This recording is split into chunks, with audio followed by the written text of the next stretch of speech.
via Zoom ini untuk menambah pengetahuan kita tentang yang namanya webinar tentang ekspektasi versus realita dunia kerja pada masa kini. Kedua kalinya, tak lupa selawat serta salam kita haturkan kepada junjungan kita Nabi Agung Muhammad SAW yang telah membawa umatnya dari zaman kegelapan menuju zaman yang terang berderang seperti sekarang ini. Yang terhormat kepada narasumber kita, Ibu Fajar Nur Aini. Apa kabar, Bu? Halo, selamat pagi Mbak Emi, kabar baik. Alhamdulillah. Terus selanjutnya yang terhormat Ibu Desita Dia selaku Kaprodi dari Program Studi Psikologi. Apa kabar, Bu? Halo Mbak Emi, alhamdulillah baik, sehat. Terima kasih. Alhamdulillah, semoga kita semua sehat. Dan yang terhormat kepada dosen-dosen psikologi Universitas Muhammadiyah Kalimantan Timur, serta teman-teman yang sudah hadir pada webinar pada pagi kali ini. Selanjutnya, perkenalkan, nama saya Emi Kurnia Wahyuni dari mahasiswa psikologi Universitas Muhammadiyah Kalimantan Timur yang saat ini menginjak semester 4. Nah, pada kesempatan kali ini saya akan memimpin jalannya webinar pada hari ini dari awal sampai akhir dan memoderatori narasumber kita, yakni Ibu Fajar Nur Aini. Dimohon ya teman-teman untuk mengaktifkan kameranya terlebih dahulu. Saya tunggu 2 menit. Yang belum mengaktifkan kamera, dimohon untuk mengaktifkan kameranya.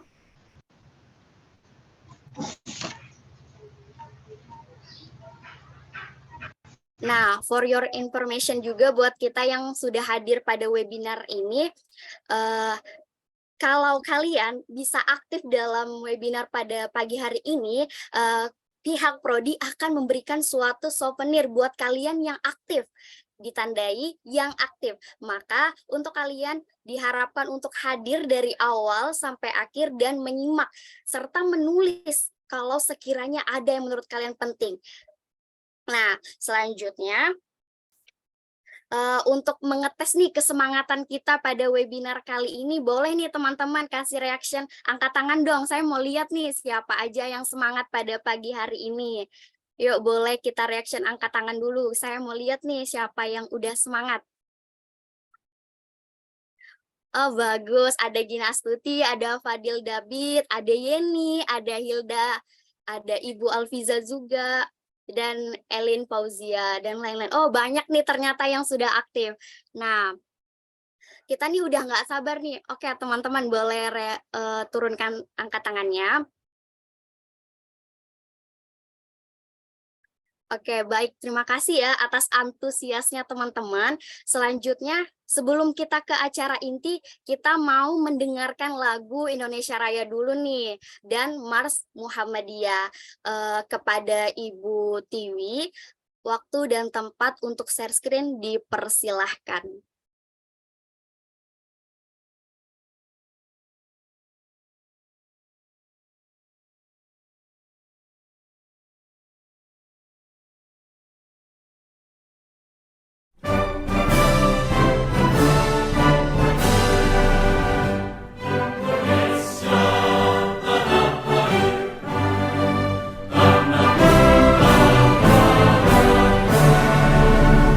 Wassalamualaikum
Oke, baik. Telah selesai kita mendengarkan lagu Indonesia Raya dan Mars Muhammadiyah. Terima kasih teman-teman yang sudah mendengarkan dan terima kasih juga kepada Ibu Pratiwi yang sudah membantu.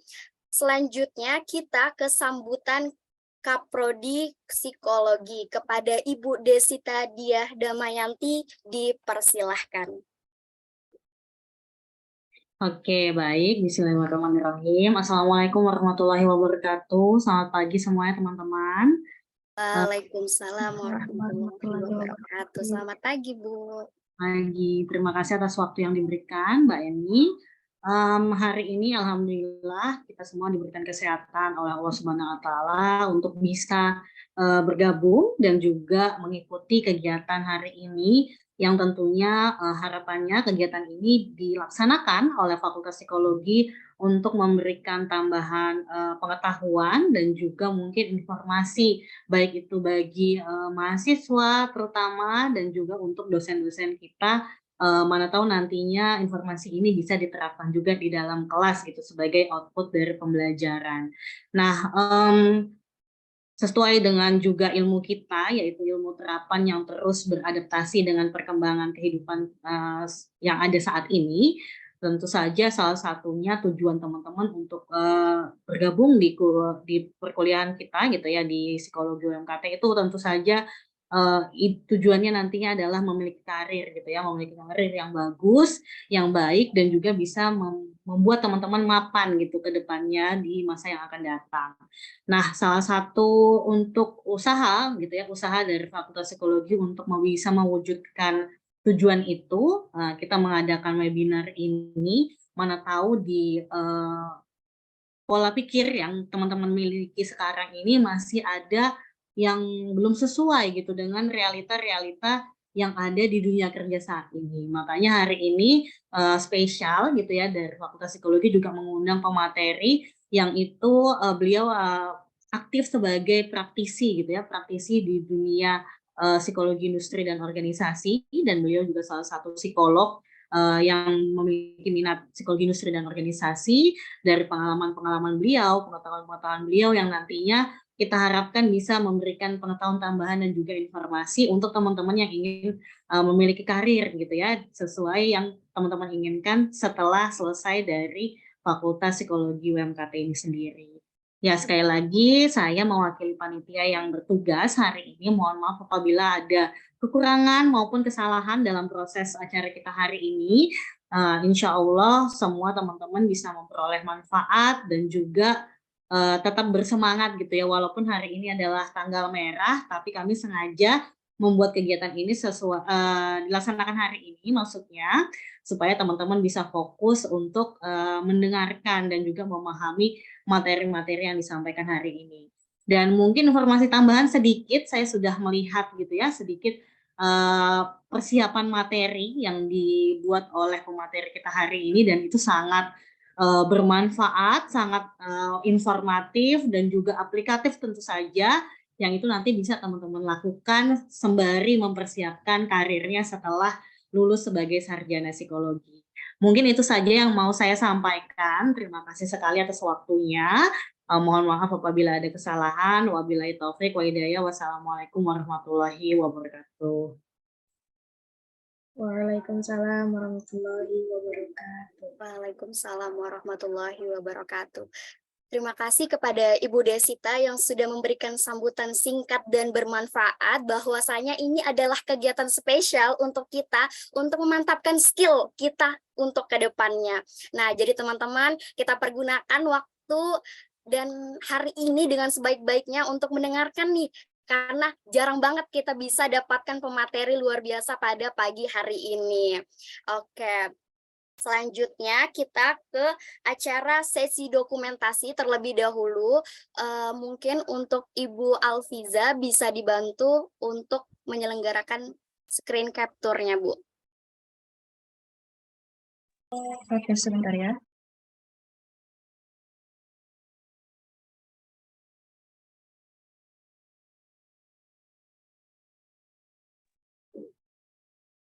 Oke, silakan teman-teman untuk menyalakan kameranya. Saya akan mulai dokumentasi dari slide pertama. Baik, 1, 2, 3. Baik, slide kedua. 1, 2, 3. Baik. Slide ketiga. 1, 2, 3. Slide keempat. 1, 2, 3. Slide kelima. 1, 2, 3. Dan slide terakhir, slide ke-6. 1, 2, 3. Baik, sudah. Silakan dilanjutkan. Ini. Oke, baik. Terima kasih Bu Alfiza yang sudah membantu. Selanjutnya acara yang kita tunggu-tunggu nih ya. Tapi sebelum kita memberikan waktu kepada narasumber untuk memberikan materinya, kita akan melihat dulu nih background dari pemateri kita pada hari ini. Yakni kita akan membacakan CV atau resume dari pemateri kita. Kepada Ibu Fajar Nur Aini, kita izin untuk membacakan CV-nya ya Bu. Oke. Pemateri kita pada hari ini bernama Ibu Fajar Nur Aini Dwi Fatima MPSI Psikolog. Beliau lahir di Karanganyar tanggal 1 Oktober tahun 1991. Berdomisili di Perumbumi Kayangan nomor A8, Ngalian, Semarang. Nah, selanjutnya, beliau memiliki background education yaitu Master of Psychology Degree Industrial and Organization Major dari Islamic University of Indonesia dan Bachelor of Psychology Sunan Kalijaga State Islamic University di tahun 2015. Nah, adapun dari skill-skill pemateri kita pada hari ini tuh ada banyak loh guys teman-teman, yakni ada 5, ada recruiting dan interviewers, training and development, culture and engagement, talent management, dan organizational development. Nah, selanjutnya dari skill yang kita sudah baca nih, ada juga nih yang namanya experience preview atau pengalaman dari Ibu Fajar ini. Nah, bisa kita lihat ada HR planning, recruitment, dan assessment supervisor dari PT New Ratma Motor. Selanjutnya ada assessment center supervisor dari PT Panbroter Tbk. Selanjutnya juga ada rekrutmen dan people development dari PT New Ratma Motor. Selanjutnya juga ada asesor dari beberapa PT nih, bisa kita lihat nih ada 5. Selanjutnya ada freelance psychologist writer. Nah, jadi Ibu Fajar ini juga nih sebagai penulis. Nah, buat teman-teman yang di sini nih bisa nanya nih ke Ibu Fajar, mumpung kita lagi bertemu, bisa tanya jawab. Selanjutnya juga ada sebagai psychology research atau penelitian-penelitian. Nah, bisa kita baca nih. Nah, mungkin itu aja sih bisa kita baca sendiri dari background Ibu Fajar. Selanjutnya kita nggak sabar nih mau dengar pemateri dari Ibu Fajar. Sebelumnya sehat nggak Bu hari ini? Alhamdulillah sehat, Mbak Emi sehat, rekan-rekan semua semoga sehat ya. Alhamdulillah. Semoga teman-teman di sini juga pada sehat ya Bu. Yes, amin. Kondisinya lagi bagus ya. Semoga Iya. pada sehat. Oke. Nah, pada webinar kali ini, Fakultas Psikologi itu memberikan suatu tujuan untuk kita, mahasiswa psikologi, yaitu untuk mengetahui bagaimana sih jiwa-jiwa kompetensi kita untuk menghadapi jenjang kerja pada masa depan, bagaimana perencanaan karir pada masa kuliah, sehingga kita lulus nih bisa tahu nih Bu, kita harus ngapain ya gitu. Karena struggle-nya anak-anak sekarang, apalagi psikologi yang udah minat, kayaknya saya nanti semester atas ambil PIO deh kayak gitu Bu. Jadi kita nih belum ada gambaran-gambaran nih Bu untuk gimana ya PIO ke depannya. Nah, boleh nih Bu spill dikit dulu terlebih dahulu tentang PIO-nya atau pekerjaannya gitu. Kalau di industri sebenarnya cakupannya cukup banyak Mbak Emi dan teman-teman, jadi nggak perlu khawatir asalkan kita punya basic yang kuat teman-teman belajarnya di UMKT-nya juga semua mata pelajaran, mata kuliah itu diikutin, semua akan dapat tempat nanti di industri karena cakupannya cukup luas banget dan semuanya seru gitu sih Mbak Emi. Nanti beberapa hal akan saya jelaskan lebih detail ya di materi ya. Gitu.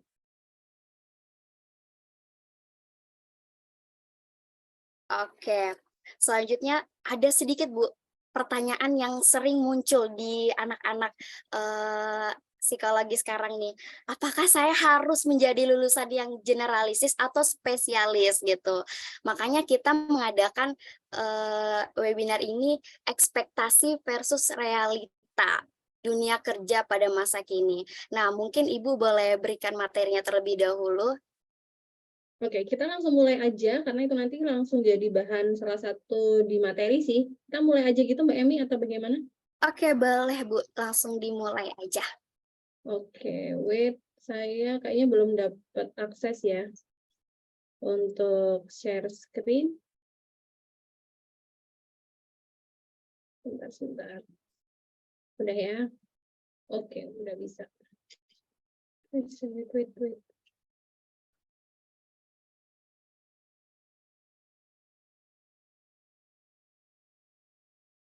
Mbak Emi sudah terlihat? Udah terlihat Bu, tinggal dikasih layar gede. Ya, udah Bu, jelas. Ya. Oke, baik. Selamat pagi rekan-rekan. Thank you banget sudah diberikan kesempatan, khususnya Fakultas Psikologi ya, UMKT. Terima kasih Ibu Dea. Ada juga Ibu Ani, dosen-dosen lain, dan juga Mbak Emi yang udah memberikan saya kesempatan untuk sharing pada pagi hari ini. Senang banget karena bisa ketemu langsung ya sama adik-adik yang memang lagi belajar tentang psikologi. Jadi kayak ngerasa, aduh, semoga ini bisa, walaupun kayak semoga bisa membawa manfaat gitu ya, karena sharingnya juga sebenarnya materi yang saya buat juga sesuai dengan apa yang saya rasakan saat ini, dan juga sambil ngebayangin dulu waktu lulus S1 itu bayanganku apa ya tentang belajar di psikologi, dan kira-kira pas udah masuk nih sekarang selama at least kurang lebih sekitar 4-5 tahun tuh sebenarnya apa sih yang harus disiapin teman-teman, khususnya lulusan S1 psikologi, supaya nanti ketika masuk di dunia kerja itu teman-teman udah kayak lebih ready gitu ya. Nah, seperti yang tadi sudah Mbak Emi sampaikan, betul saya sekarang bekerja di New Ratna Motor. Jadi di New Ratna Motor itu jualan unit mobil Toyota, tapi hanya di Jawa Tengah dan DIY. Jadi kalau di sana mungkin kayak ada Auto 2000 gitu ya. Pegang HR Planning, Rekrutmen, dan Assessment. Kemudian dulu sempat beberapa tahun pindah ke PT Panbrantar Tbk. Kemudian awalnya setelah lulus kuliah saya ikut program manajemen trainee di perusahaan yang sekarang saya masuki di New Ratna Motor. Dan memang ada beberapa hasil karya nulis dari mulai dulu sampai sekarang masih ada beberapa yang masih ada di Gramedia ya. Semoga nanti di akhir bisa ada beberapa yang akan saya share ke teman-teman yang aktif gitu nanya. Oke, ada beberapa hal yang akan saya sampaikan hari ini. Sebelumnya udah sempat diskusi sedikit dengan Ibu Dea kaitannya dengan sebenarnya yang mau digali itu apa sih, atau tujuannya apa sih.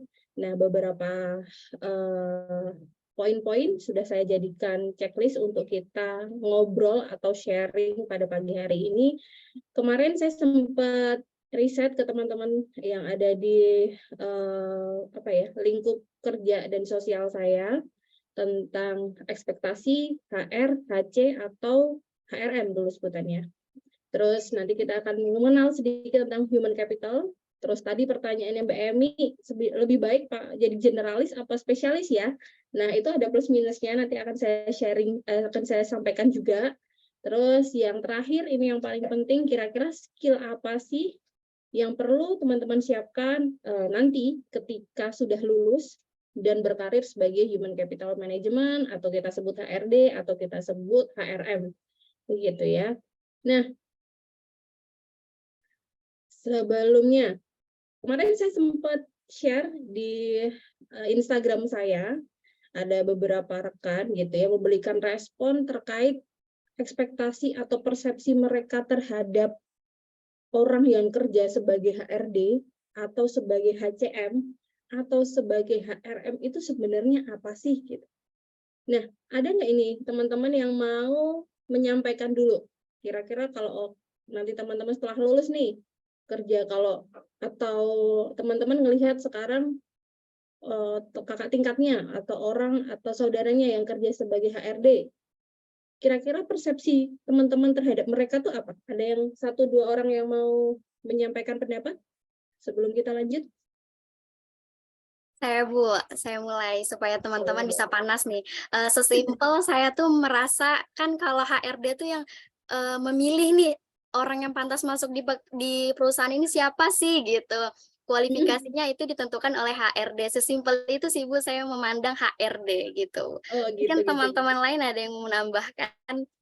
Ada teman-teman lain yang mau nambahin? Kalau menurut saya Heeh. HRD itu kerjanya di kantor, Bu. Oh, kerjanya di kantor gitu. Di kantor kerjain apa? Udah ada bayangan belum kira-kira?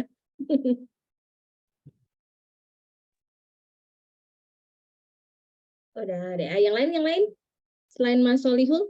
Jessica Erwina itu angkat tangan, boleh langsung di on mic aja, Jessica. Baik, kalau menurut saya sih, Ibu, pengembangan sumber daya manusianya, Bu, ya, kalau HRD itu mungkin, ya itu kalau di awal-awal mungkin kita tuh kayak, apa itu namanya, yang interview gitu. Kalau setahu saya, sepaham saya seperti itu. Terus ketika udah masuk kerja, itu bagian sumber dayanya gitu, Bu, kayak lebih dikembangin atau mungkin kayak kualifikasi jabatan, misalkan yang awalnya mungkin masih staff, nanti bisa naik ke manajer atau mungkin lebih ke atasnya lagi, begitu. Terima kasih, Ibu. Oke, untuk fungsi promosi begitu ya.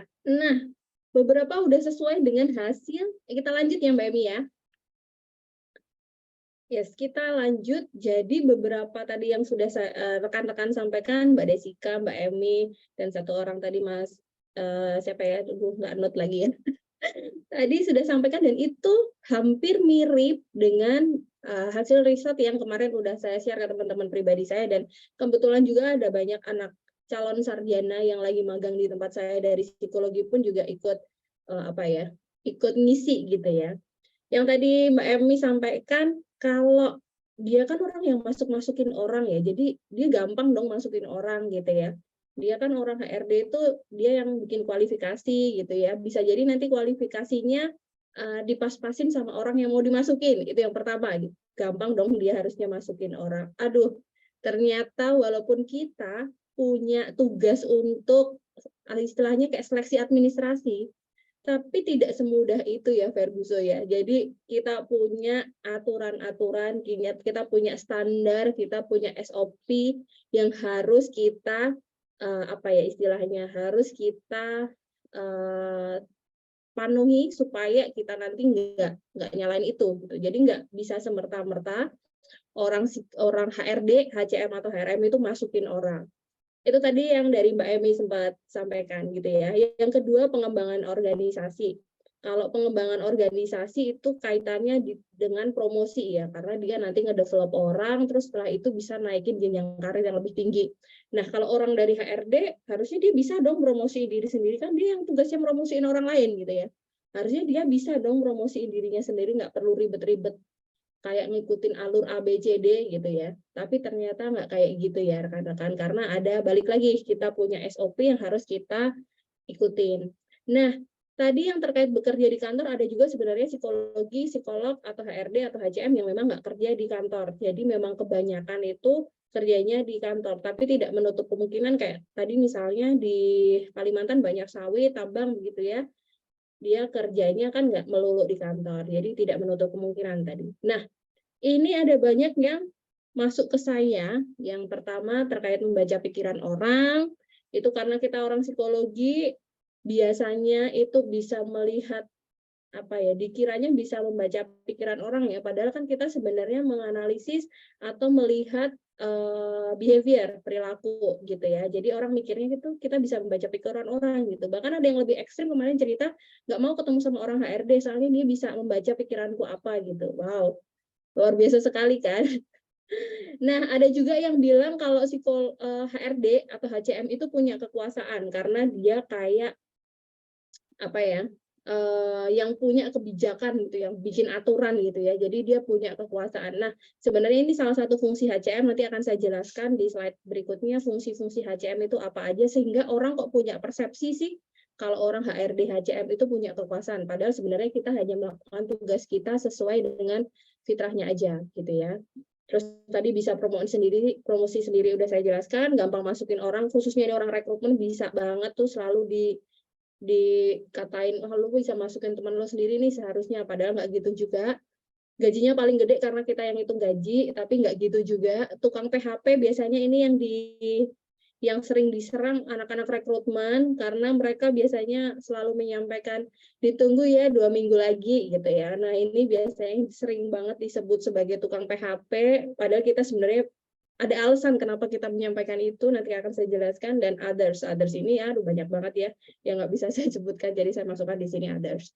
Nah ternyata itu juga sempat dijadikan bahan riset oleh Human Resource Council yang pernah dipublish oleh Forbes.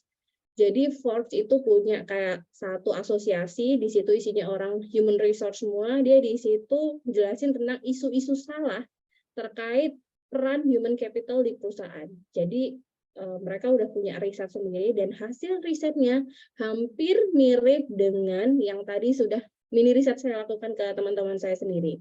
Nah, kalau ini ada yang pertama itu terkait human capital merupakan substitusi komunikasi dengan rekan kerja. Jadi nih kalau praktek di industri, praktek di perusahaan itu biasanya ada beberapa orang yang kayak info ke human capital, ke saya gitu misalnya. Mbak, orang itu tuh sukanya datangnya telat terus. Coba deh Mbak nanti ngomong, karena dia katanya anaknya lagi sakit-sakitan, tapi masa seminggu dia datang telat terus misalnya kayak gitu. Jadi setiap kali ada masalah dengan rekan kerja atau ada problem misalnya, Mbak dia tuh lagi putus cinta, tapi kenapa sih dia jadi kerjanya nggak beres. Nah dia itu nggak mau komunikasi langsung sendiri, tapi setiap ada masalah dengan rekan kerja, dia itu pasti komunikasinya sama teman-teman human capital gitu. Nah itu sebenarnya menurut Forbes itu salah, karena sebenarnya balik lagi semua itu kok ketika ada masalah dengan rekan kerja itu diselesaikan di internal, kemudian kalau tidak bisa selesai dia harus komunikasi dengan subordinate mereka, jadi dengan atasan mereka dulu. Baru setelah itu kalau memang ruang lingkupnya nggak nyampe, itu baru masuk ke human capital. Nah terus yang kedua tadi kayak karena kita pemegang kekuasaan gitu ya, jadi segala keputusan perusahaan ada di tangan human capital.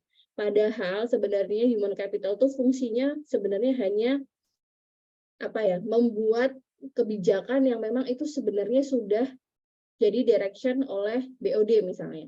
Jadi sebenarnya kita itu benar-benar harus menjaga SOP yang ada di perusahaan karena itu sudah disepakati oleh semua BOD. Jadi bukan keputusan itu ada di tangan human capital, karena memang keputusan itu sebenarnya dari direction direksi gitu ya. Jadi kita hanya menjalankan itu. Nah, kalau human capital hanya berfungsi sebagai administrasi, ini juga kadang-kadang yang jadi isu nih. Padahal sebenarnya human capital itu fungsinya bagus banget untuk perusahaan, begitu ya. Jadi kalau buat berfungsi administrasi saja itu mungkin fungsi personalia saja.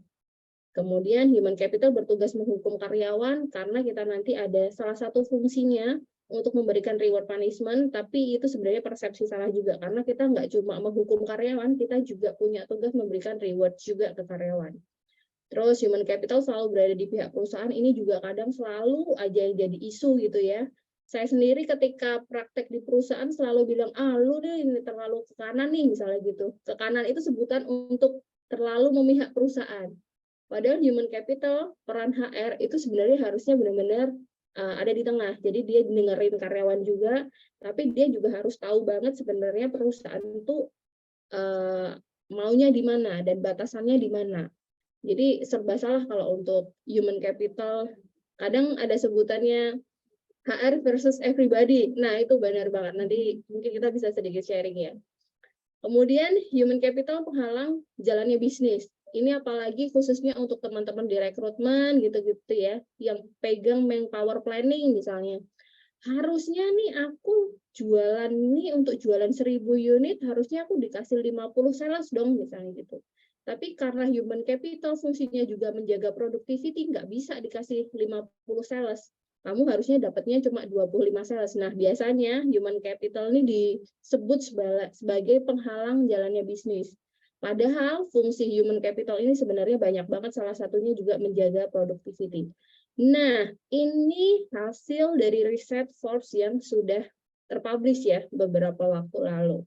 Nah, teman-teman perlu tahu sebenarnya peran human capital itu sebenarnya seperti apa sih? Kok orang punya persepsi yang salah? Kok orang kayak takut banget sama peran HR, HCM atau HRM di perusahaan begitu ya? Nah, sebelum nanti teman-teman kira-kira kalau aku nanti biar nggak ditakutin, biar nggak dapat persepsi salah tentang peran saya nanti di perusahaan ke depannya, saya harus tahu dulu dong sebenarnya human capital itu apa sih gitu ya, biar teman-teman nanti juga bisa prepare kira-kira skill apa sih yang harus dibutuhin teman-teman nanti kalau pengen jadi human capital yang bagus, HR yang bagus, yang memang disayangi oleh seluruh orang yang ada di perusahaan ya, baik itu dari sisi teman-teman yang karyawan yang di middle low atau teman-teman yang memang pemegang kekuasaan di middle up. Nah, saya akan jelaskan sedikit teman-teman, sebenarnya human capital itu apa sih gitu. Ada perubahan yang mulai dikembangkan di tempat ruang lingkup industri organisasi kaitannya dengan HR, human resource, dan human capital. Jadi kemarin-kemarin udah banyak yang merubah dari persepsi human resource menjadi human capital karena human capital dianggap lebih powerful dibanding human resource. Nah, begitu juga di tempat saya kebetulan kita baru berubah nama dari human resource menjadi human capital beberapa waktu terakhir ya, karena kita merasa oh kayaknya pendekatan untuk perusahaan itu udah nggak bisa pakai human resource lagi, kita harus berubah menjadi human capital. Nah, mungkin nanti ini juga bisa teman-teman pahami supaya nanti ini kan teman-teman semester 4, semester 6, maksudnya baru mau lulus gitu ya. Bisa jadi nanti ke depannya itu udah bukan pakai nama human resource lagi, udah berubah jadi human capital, sehingga persepsi dan kesiapan kita nanti untuk bisa jadi human capital yang bagus tuh harus mulai kita siapkan dari sekarang. Nah, kalau human capital ini sendiri itu menjadikan manusia atau karyawan itu sebagai sebagai bukan kayak orang yang bisa dipekerjakan begitu saja gitu. Kita itu adalah aset. Jadi investasi perusahaan terhadap manusianya itu lebih ditingkatkan gitu. Jadi kita benar-benar dianggap sebagai aset perusahaan yang harus kita jaga gitu ya. Harus kita maintenance, harus kita perhatikan reward dan punishment-nya. Nah, human capital memandang manusia itu seperti itu. Nah, disebut juga bahwa apa yang paling jadi competitive advantage di perusahaan dibandingkan dengan perusahaan lain, perusahaan A dan perusahaan B, itu sebenarnya people-nya. Nah, ini yang dipandang oleh oleh teman-teman di human capital. Jadi udah mulai ada switch mindset ya terkait human resource dan human capital. Perbedaannya seperti ini. Kalau yang dulu disebut human resource management dan human capital management, itu perbedaannya adalah terkait manusia itu kalau di HRD atau HRM itu sebagai sumber daya. Tapi kalau dari human capital, manusia itu sebagai aset perusahaan. Sehingga ke bawahnya itu akan berbeda cara maintenance-nya. Jadi kalau HRD itu benar-benar fungsi karyawan itu sebagai pendukung saja gitu. Jadi ini kalau ada jualan, kalau nggak ada manusianya kan nggak mungkin untung ya gitu ya.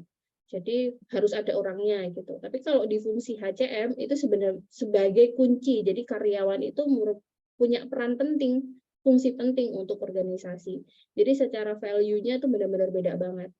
Terus kalau HRD itu tenaga kerja itu semakin lama semakin habis gitu ya. Tapi kalau di HCM benar-benar semakin lama itu dia semakin punya value lebih gitu. Jadi anggapan bahwa semakin tua itu kalau di HRD itu mereka produktivitinya rendah, tapi kalau orang-orang HCM melihat kalau tenaga kerja atau karyawan itu semakin lama kerja di situ, value-nya akan semakin tinggi.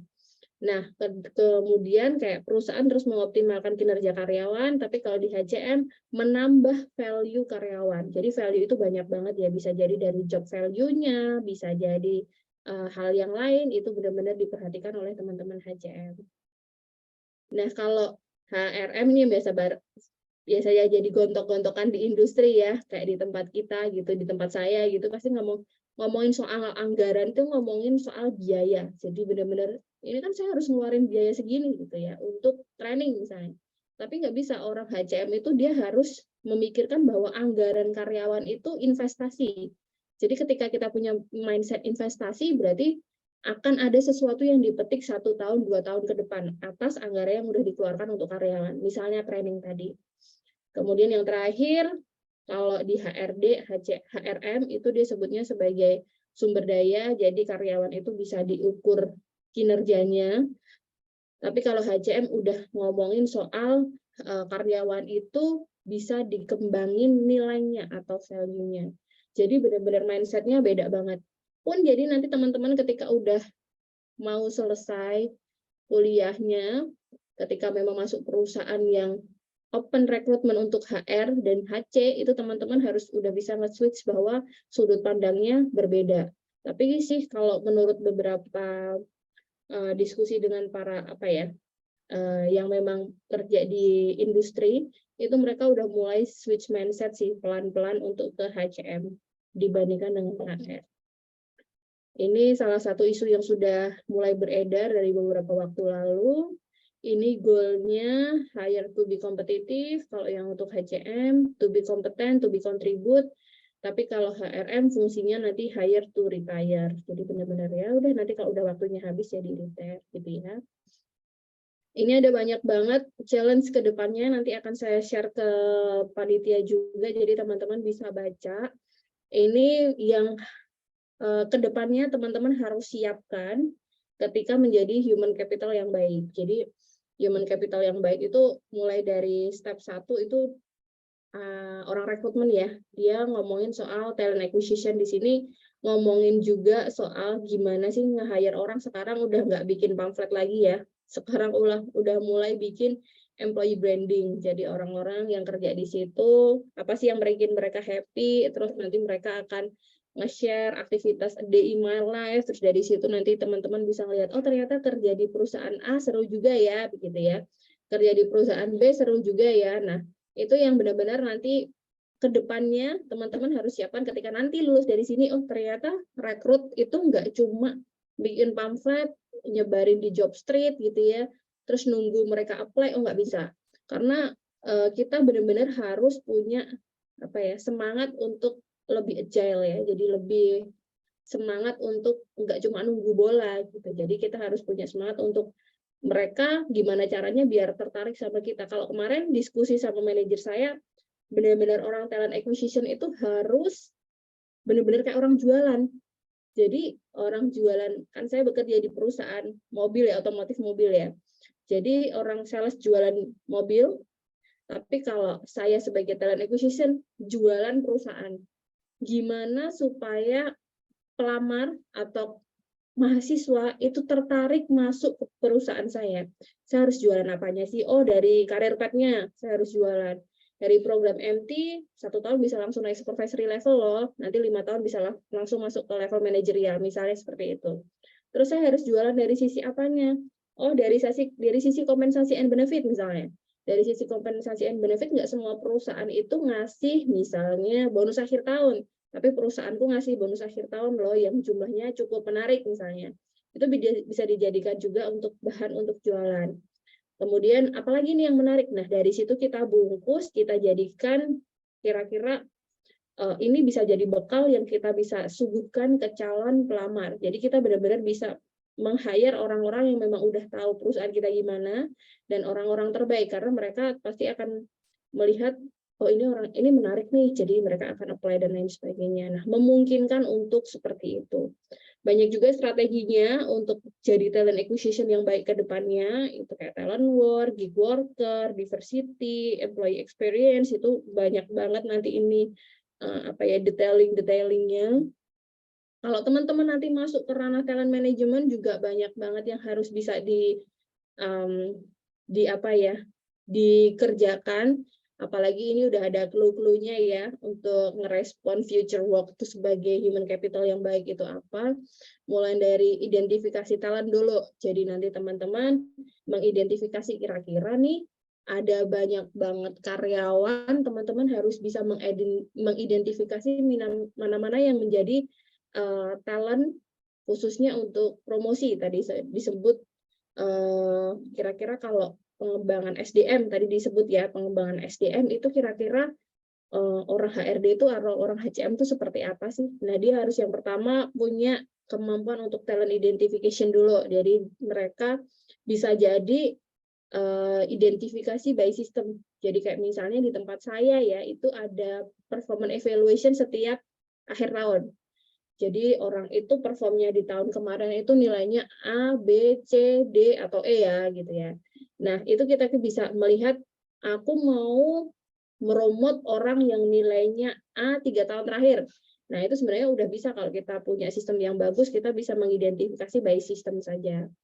Kemudian setelah kita udah dapat nih, kita harus melakukan selection. Nggak semua 3 orang itu langsung kita jadikan talent pool. Mereka juga harus kita seleksi dulu. Bisa jadi itu mereka nggak mau, karena tidak menutup kemungkinan kayak case di tempat saya, dia nggak mau dipromosiin karena mereka istilahnya apa ya, nggak mau untuk mutasi luar kota, itu nggak mau begitu ya. Jadi apa istilahnya, mereka harus siap-siap dulu nih, kira-kira mana yang mau, mana yang enggak. Setelah mereka udah ketemu di seleksi, mereka akan di-develop dulu, terus nanti ada succession-nya, terus kalau udah sukses, mereka akan di-retention supaya mereka tetap mau di posisi yang sekarang. Terus yang ketiga terkait building culture, itu juga mudah susah ya, nge-develop culture itu, karena culture itu benar-benar harus dilakukan terus, dan itu harus di campaign terus. Ada banyak yang harus bisa dilakukan di sini kayak always on culture, effective performance, nanti bisa dibaca satu-satu ya. Yang paling sekarang lagi digaungkan kalau di perusahaan saya itu adalah digital culture dan work life integration. Jadi culture di perusahaan itu nggak cuma kita lakukan di perusahaan saja. Harapannya culture itu bisa dilakukan juga di dalam kehidupan sehari-hari gitu. Jadi apa-apa yang kebaikan yang ada di culture, pasti kita percaya bahwa setiap culture perusahaan itu bersifat baik. Nah, kita berharapnya itu bisa diimplementasikan juga dalam kehidupan sehari-hari dengan banyak peran kita selain memang jadi karyawan di perusahaannya. Seperti itu. Jadi ini juga yang lagi digaungkan juga di berbagai teman-teman yang memang fokus di culture system gitu. Dan yang terakhir ini terkait establish agile and digitalization, ini susah-susah gampang. Jadi kita karena semuanya kayak kemarin di perusahaan saya karena ada pandemi, kita sempat memangkas beberapa fungsi, kita ganti semuanya ke sentralisasi dan digitalisasi sehingga perusahaannya lebih slim. Nah, ini yang perlu dilakukan dengan hati-hati nanti teman-teman di human capital, karena tadi fungsi human capital tuh nggak cuma ada di perusahaan saja, jadi di kaki perusahaan nggak boleh. Jadi human capital itu juga harus mendengarkan dan benar-benar rasa kita tuh karyawan juga gitu. Jadi ketika ada kebijakan perusahaan yang seperti itu, misalnya kita juga harus punya fungsi dengerin teman-teman karyawan lain nih yang bukan orang human capital, mereka kira-kira setuju atau enggak sih dengan kebijakan ini. Misalnya yang paling gampang aja, misalnya berangkat kerja yang awalnya jam 9 jadi jam 8 begitu ya. Itu aja orang HR, human capital, orang HC itu pasti selalu jadi orang pertama yang dicari seluruh karyawan yang setelah baca kebijakan. Ini benar katanya mau dinaikin jam 8 lagi nih, kayak gitu. Nah, kita benar-benar harus bisa menjelaskan kira-kira kenapa sih kok harus diajuin jam 8, nggak jam 9 lagi misalnya. Nah, itu aja harus seperti itu, apalagi kaitannya dengan slim organization, dengan apa ya, benar-benar harus mempersiapkan diri untuk kita tuh, ingat loh, kita itu sebagai orang HC itu nggak cuma istilahnya patuh sama atasan kita, patuh sama direksi, tapi kita juga karyawan juga. Mau nggak sih kalau kita dilakukan seperti itu misalnya? Jadi benar-benar kalau soal agile ini benar-benar udah tahapnya udah lebih ke kanan ya. Dari sini nanti akan tercipta great people dan great organization. Nah, ini beberapa challenge ke depan teman-teman yang harus teman-teman siapkan terkait dari tadi talent acquisition. Poin pertama, masuk udah dapat orang, di develop di talent management, orangnya di situ udah masuk, udah naik jabatan, di retention supaya tetap mau di perusahaan dengan membalut dengan building culture sistem yang baik, dan di situ perusahaan akan naik dengan lebih agile dan digital digital organization lah dia sebutnya kayak gitu. Jadi di situ nanti akan mencapai fungsi yang terakhir atau tujuan terakhir yaitu great people dan juga great organization. Nah, ini adalah fungsi human capital di masa depan. Kemudian ya ini insight dari Jacob Morgan ya, itu nanti ke depan itu employee itu kita nggak cuma dia engage ke perusahaan ya, dia mau kerja di perusahaan itu lama gitu ya, tapi dia harus bisa juga ngembangin employee experience begitu ya. Kemudian ini ada beberapa juga, ini nanti teman-teman bisa baca. Yang dulu kerja jam 9 sampai jam 5, nanti mungkin ke depannya work anytime, tapi ini kalau di Indonesia masih jadi bahan perbincangan ya, kayak work in corporate office, nanti bisa jadi work anywhere, itu juga masih diperbincangkan. Udah mulai banyak yang berubah ke future, tapi banyak juga perusahaan yang masih pakai yang di past. Tergantung sih perusahaan itu larinya kemana. Oke, ini detail-detail nanti bisa teman-teman baca sendiri. Dan setelah tahu kira-kira human capital itu seperti apa, pertanyaan selanjutnya, Bu, sebaiknya aku jadi generalis aja atau jadi spesialis ya? Nah, itu yang beberapa kali juga sempat teman-teman tanyain. Human capital kan banyak banget nih. Kira-kira aku harus jadi generalis atau spesialis gitu. Nah, itu dari 6 pilar yang ada di human capital, mulai dari organization development, recruitment, people development, performance management, termination, reward management, dan industrial relation management, itu saya harus yang mana? Nah, ini sebenarnya tergantung juga sih teman-teman mau larinya kemana gitu ya. Kalau generalis ya dia menguasainya banyak keterampilan di HC tapi sedikit-sedikit. Contohnya di sini yang warna hijau nih ya dikit. Ini misalnya perekrutan semene, tunjangan segini, kompensasi segini, administrasi segini. Tapi kalau HCE spesialis, dia itu benar-benar menguasai satu, tapi dia tinggi, penuh, full, gitu ya. Nah, itu bedanya generalis dan spesialis. Nah, ini juga ada di Glints juga pernah dibahas. Kira-kira perbedaan generalis dan spesialis dan kira-kira nanti ngaruh ke kompensasi dan prospek karirnya seperti apa ya? Ini pernah dibahas oleh Glints dan menurut saya benar juga. Itu kalau spesialis itu sebenarnya dia pengetahuannya cuma di satu area aja. Jadi dia spesialis di rekrutmen misalnya, talent acquisition specialist. Nah, dia akan menguasai gimana cara mencari talent sampai dia masuk di perusahaan sampai dia selesai probation gitu ya. Nah, itu contohnya spesialis. Dia punya skill yang spesifik. Jadi orang talent acquisition skill-nya mulai dari rekrutmen, interview BEI, penguasaan kalau memungkinkan harus dia menguasai FGD, LGD. Kalau memang memungkinkan lagi nyari yang pro hire dia harus pakai intre, dia benar-benar menguasai intre. Terus nanti ketika dia masuk dia harus punya skill untuk probation yang bagus mulai dari yang pro hire ataupun yang new entry gitu ya. Dia punya skill yang A to Z itu udah lengkap banget nih orang spesialis. Prospek karirnya ini kalau dibahas di sini kalau orang kalau di prospek karir lebih possible untuk naik karena mereka udah benar-benar spesialis di situ gitu. Jadi mereka akan masuk ke di jenjang yang udah lurus ya. Berarti kalau dia dari new entry talent acquisition, dia naik ke supervisory, habis itu dia di manager, terus dia nanti bisa jadi ke GM. Tapi kalau tidak menutup kemungkinan ketika udah naik ke manager itu harus di split atau ditambahkan value-nya, nggak cuma di rekrutmen aja. Gaji relatif lebih tinggi karena dia menguasai, dia disebut spesialis tadi ya. Kalau generalis dia tahu sedikit tapi banyak area, skill-nya beragam, lebih fleksibel. Jadi kalau nanti teman-teman pindah di satu perusahaan ada lowongannya, kalau di spesialis tadi dia hanya bisa masuk lowongan di rekrutmen atau talent acquisition aja. Tapi kalau orang generalis ini ada lowongan payroll dia bisa masuk, lowongan general services dia bisa masuk, lowongan training dia bisa masuk gitu ya. Tapi terkait jenjang karir bisa jadi dia lebih susah karena dia menguasainya sedikit. Begitu juga karena generalis bisa jadi gajinya relatif lebih rendah dibandingkan yang spesialis. Nah, ini juga cukup saya amini di perusahaan walaupun masih ada pro dan kontra ya terkait spesialis dan generalis ini.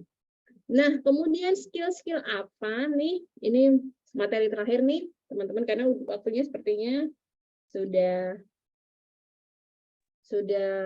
cukup menipis ya. Ini terkait skill apa yang perlu teman-teman siapkan ketika nanti sudah lulus atau hampir lulus gitu ya, untuk sebagai human capital ataupun human resource, tergantung nanti perusahaannya yang buka apa gitu ya. Ini terkait soft skill dan hard skill, saya sih yakin teman-teman udah tahu lah ya bedaannya soft skill dan hard skill. Cuma ini perlu saya tulis aja. Kalau yang soft skill itu punya ciri khas, kayak contohnya,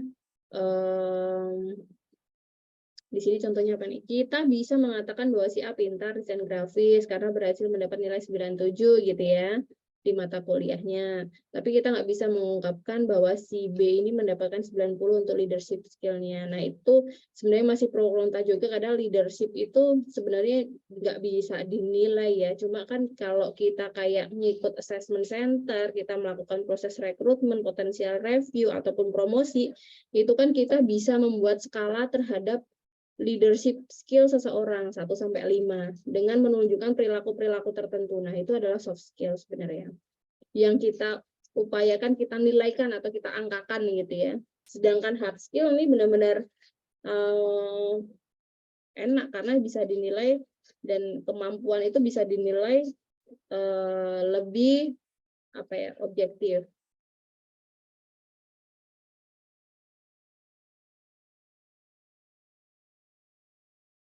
Nah, kemudian kayak contohnya di sini, contohnya people management, UI UX, UX research. Kayak sekarang lagi ngetren juga ke bawahnya, mulai dari copywriting, desain grafik, itu mudah hard skill juga yang kadang saya di talent acquisition kalau mau nyari orang rekrutmen atau talent acquisition, wah kayaknya bisa nih nyari yang dia bisa desain grafis gitu. Karena apa? Nanti bisa jadi tak minta buat bikin lowongan, atau aku nyari orang yang bisa bikin video. Karena nanti bikin employee branding kan harus bisa bikin video nih. Jadi aku harus nyari orang yang bisa ngedit pakai aplikasi video apapun gitu ya. Entah itu nanti mereka mungkin bisa jadi pakai VN video atau pakai CapCut gitu ya. Itu yang penting dia punya skill itulah ya. Nah, itu bisa jadi nanti hard skill yang kayaknya di hari gini ngapain sih orang bisa ngedit video kok jadiin masuk ke CV misalnya.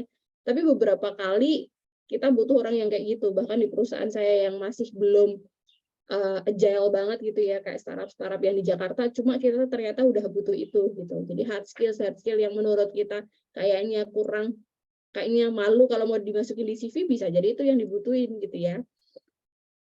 Nah, di sini berdasarkan kadang ada yang nanya juga, lebih penting mana sih soft skill atau hard skill gitu ya. Nah, itu sebenarnya nggak bisa kita pisahkan gitu. Ini ada contohnya ya.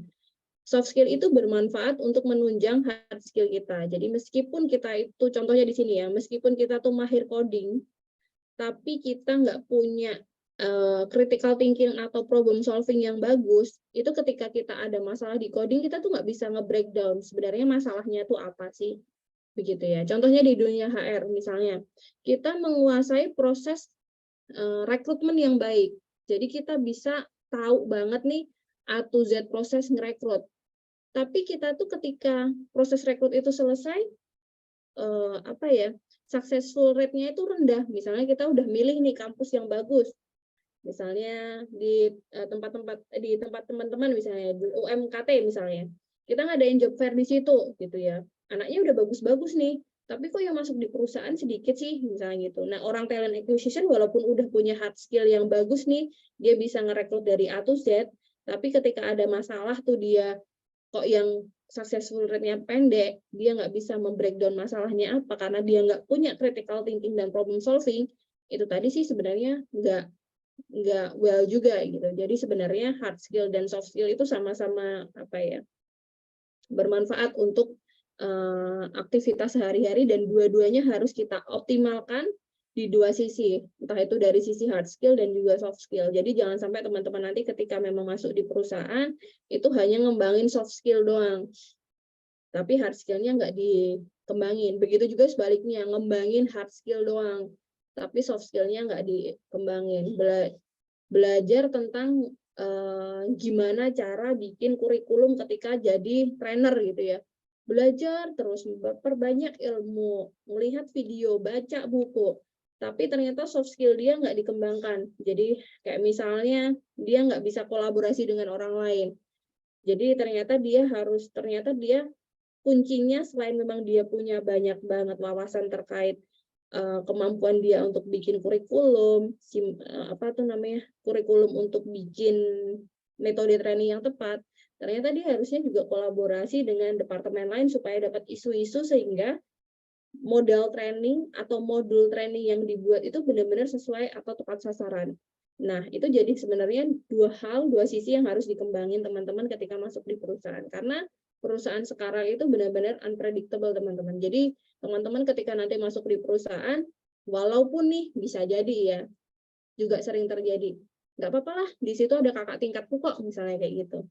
Hey, kadang kakak tingkat udah sibuk dengan dunianya sendiri sehingga kalian harus bisa menyelesaikan masalah kalian sendiri.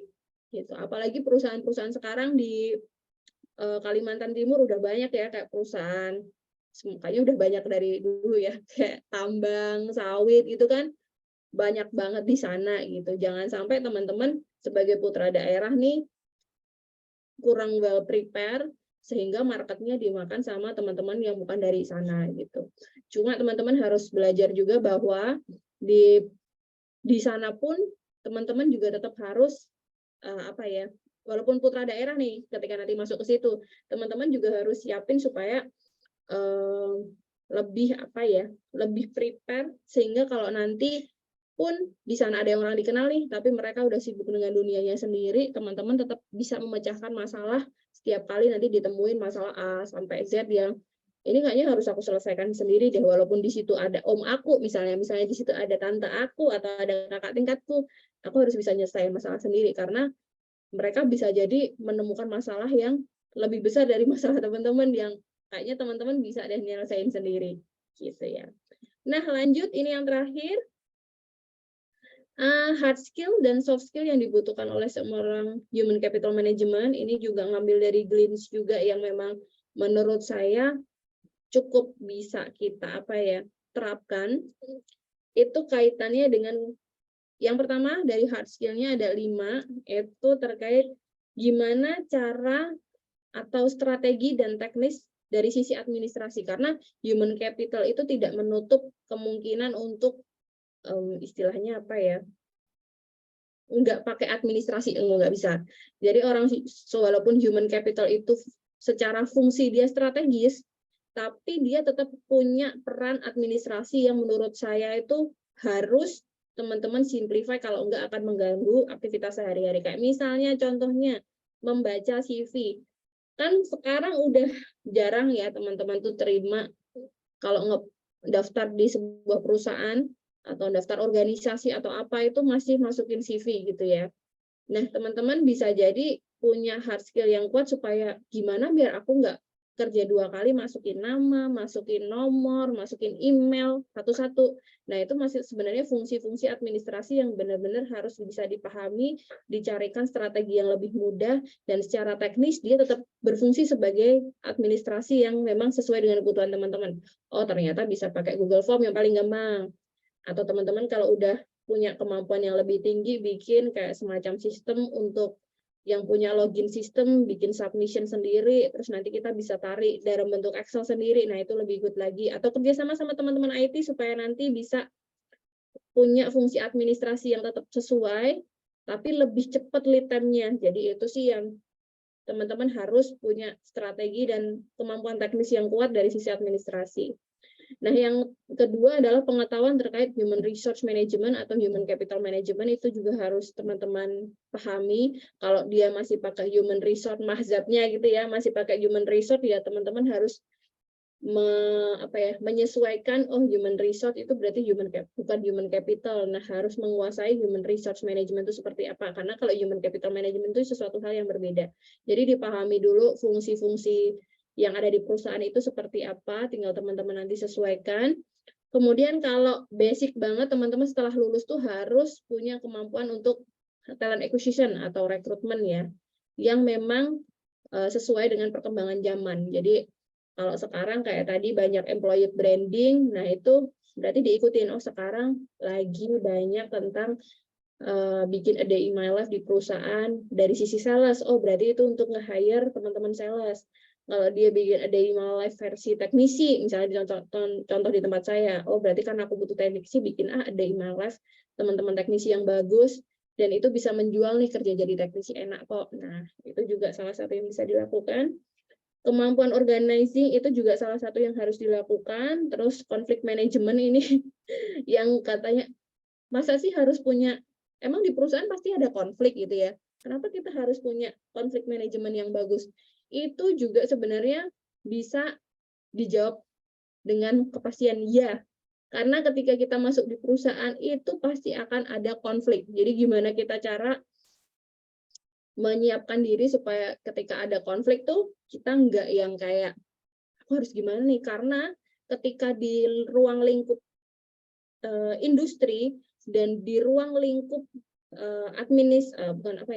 di ruang lingkup pendidikan itu sesuatu hal yang berbeda. Kayak misalnya aku sebagai mahasiswa itu boleh salah dong, kan mahasiswa pembelajar ya, jadi salah wajar dong gitu. Tapi ketika kalian masuk di perusahaan, kalian itu dibayar untuk berkontribusi terhadap perusahaan. Jadi ketika ada masalah memunculkan konflik, lu nggak boleh salah. Jadi kita gimana harus menyelesaikan konflik yang muncul dengan cara yang memang sudah kita siapkan gitu. Makanya kita harus menguasai konflik manajemen ini dengan baik. Nah, kalau soft skill-nya untuk sebagai human capital yang baik, itu ya kita active listening ya, karena tadi bisa jadi muncul isu human capital versus everybody gitu ya. Jadi perusahaan-perusahaan yang memang besar skalanya, bisa jadi nanti teman-teman kalau masuk di tambang atau sawit, mereka punya kayak serikat sendiri, dan teman-teman di situ sebagai human capital, sebagai HRD, teman-teman mau nggak mau harus di dua kaki, jadi di kaki perusahaan dan juga di kaki karyawan. Teman-teman harus yang pertama dengerin maunya perusahaan dulu, apa sih yang mereka mau terhadap karyawannya. Kemudian dari situ mulai turun kebijakan, teman-teman jadi active listening-nya juga gantian untuk ke karyawan. Karyawan tuh kalau mereka setuju-setuju aja solve ya, ya wes, nggak perlu kita jadikan isu. Tapi ketika mereka ternyata berontak, jadi mereka terhadap kebijakan itu mereka nggak mau, nah itu teman-teman yang harus jadi active listening-nya juga ke mereka, jadi nggak cuma ke perusahaan aja. Nah, dari situ teman-teman juga harus punya, sebenarnya lompat yang ke public speaking dulu ya. Jadi teman-teman harus punya kemampuan untuk menyampaikan nih dari dua sisi, sehingga maunya perusahaan itu sebenarnya kayak gini, maunya perusahaan itu menghemat anggaran misalnya. Nah, tapi maunya karyawan jangan hemat-hemat, kalau hemat-hemat nanti kita uang makannya dipangkas misalnya, pangkas 1.000 gitu aja kan serikat biasanya bisa marah tuh. Tapi ini perusahaan kita belum dibayar sama importir misalnya. Jadi kita harus efisiensi uang makan. Nah, gitu gimana caranya seorang HC ini bisa menyampaikan itu ke pihak middle low karyawannya, tapi juga kita juga harus menyampaikan itu ke middle upper. Mereka kalau dikurangi 1.000 itu bisa jadi harusnya dapat sebulan 30.000 tambahannya bisa berkurang nih. Nah, itu juga harus dipersiapkan lagi teman-teman untuk punya kemampuan public speaking yang bagus. Karena orang HC ini mau nggak mau juga harus pinter ngomong gitu di depan banyak orang gitu. Ya walaupun itu nggak semua fungsi seperti itu, cuma harapannya teman-teman ketika itu punya kemampuan public speaking yang bagus, itu punya competitive advantage dibanding yang lain. Karena ya bisa jadi orang payroll tuh nggak perlu banyak ngomong ya, karena dia ngurusin rumus gitu, yang ngurusin duit. Jadi kalau bisa nyari yang keep silent gitu. Tapi ketika dia sebenarnya punya public speaking yang bagus, itu bisa jadi membantu mereka ketika harus menjelaskan ke pihak lain ketika gajinya turun atau pajaknya naik. Nah, kayak gitu aja sih. Terus habis itu mahir dalam membuat keputusan. Nah, itu juga sebenarnya asalkan mereka tahu SOP-nya, batasannya, itu seharusnya orang HC itu bisa cepat dalam problem solve-nya. Kolaborasi ini penting banget hari gini, jangan sampai kita individualis, kita harus bisa berkolaborasi dengan orang lain. Teliti dan cekatan itu juga salah satu soft skill yang menurut saya penting banget sebagai orang human capital. Jangan sampai kita bisa kerja cepat doang tapi banyak salahnya, atau kerja lambat supaya benar, itu juga nggak boleh juga. Jadi kita harus teliti dan cekatan, responsif lah kalau kata zaman sekarang. Nah, ini adalah hard skill dan soft skill yang dibutuhkan oleh seorang human capital. Nah, teman-teman bisa sesuaikan dengan kebutuhan teman-teman setiap nanti masuk perusahaan. Kan ini belum pada kerja ya, jadi maksudnya masuk kuliah ya. Jadi bisa disiapkan dan bisa diasah, entah itu di organisasi yang ada di kampus ataupun juga sehari-hari di ruang kelas gitu ya. Kan bisa juga sebenarnya berkolaborasi dengan orang baru nih, misalnya teman-teman dari Fakultas Psikologi, kok aku disuruh bikin riset ini ya, aku kolaborasi sama teman komunikasi, boleh nggak? Nah, teman-teman boleh dong berusaha meningkatkan kemampuan kolaborasi ini dengan teman-teman dari fakultas lain misalnya. Kemampuan active listening juga bisa diasah, kemudian public speaking, apalagi sekarang banyak banget anak-anak muda yang punya kemampuan public speaking yang bagus. Teliti dan cekatan juga, kalau dari hard skill aku rasa lebih mudah ya dibandingkan soft skill. Soft skill memang butuh waktu, cuma tidak ada yang tidak mungkin teman-teman. Mumpung teman-teman masih muda, mumpung teman-teman punya wadah yang bagus banget di UMKT, didukung sama fakultas yang menurut saya nggak semua fakultas bisa mengadakan dan punya concern untuk menyiapkan anak-anaknya supaya ke depannya itu karirnya bagus. Jadi saya rasa UMKT cukup support teman-teman untuk bisa mengembangkan entah itu dari sisi hard skill ataupun soft skill, sehingga nanti ketika teman-teman itu udah selesai kuliahnya, teman-teman udah nggak bingung lagi, aku harus kerja di mana, gimana caranya, dan juga apa yang harus aku siapin tuh teman-teman udah ready semua, tinggal nentuin aja aku mau kerja di mana ya yang udah sesuai dengan bekal yang udah aku bawa.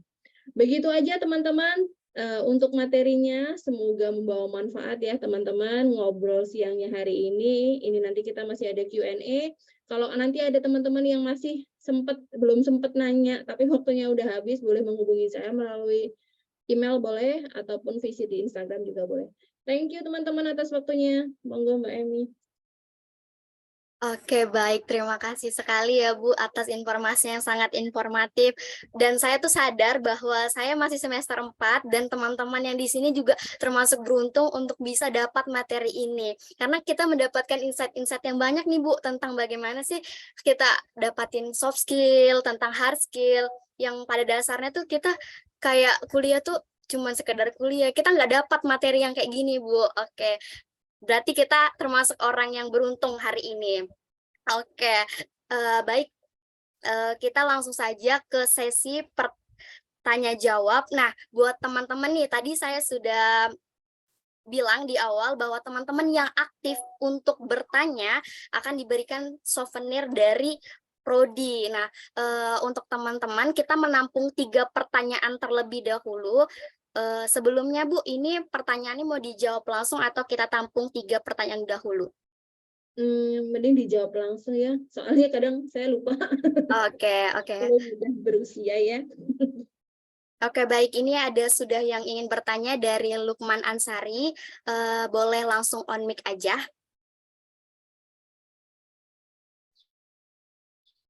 Baik, Assalamualaikum warahmatullahi wabarakatuh. Apakah suara saya terdengar? Terdengar.